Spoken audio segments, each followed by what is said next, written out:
Ato, tsaka alam nyo tong utong ni mama. Alagain ko daw para tumami tsaka tsaka keep alive. Ito naman mantis ko.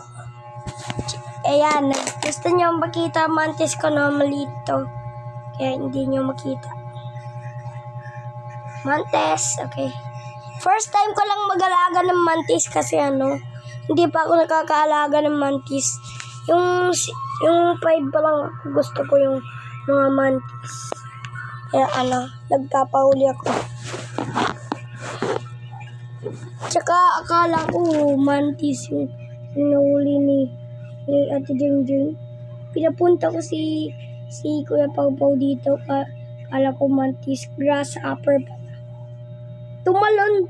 Natatakot ako eh.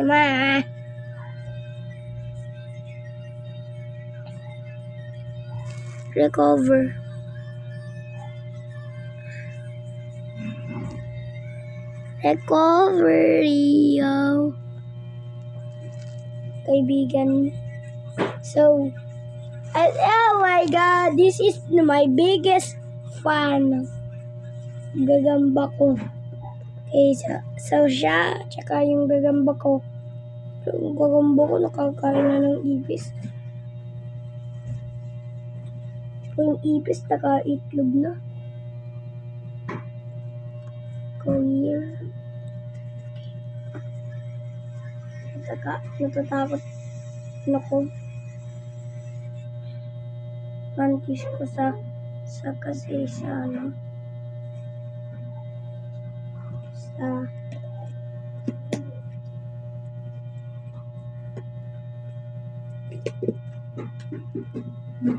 so there's it. And this is yung utong ni mama. Yan, nilagyan ng tubig para makita. Buhay pa daw to. Pero hindi bawalawakan kasi disgusting. Kaya yung tain ng aking gagamba na-crash na. So kasi hindi pa ito mangingitlog kasi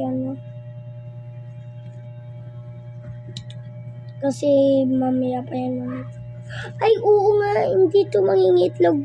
Kasi lalaki yan. Alam mo ba bakit lalaki? Kasi tingnan mo, ang laki oh. Laki.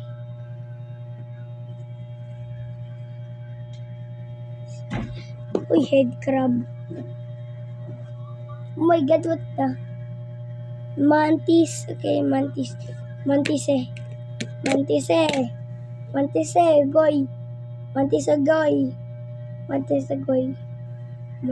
goy. Okay, last video ko pala to. Bibigyan ko kayo ng mga tricks. Okay, so last video ko pala to.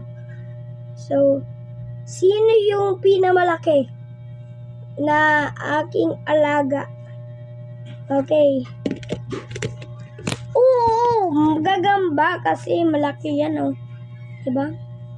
So, eto naman, challenge 2. Okay, teleport muna tayo.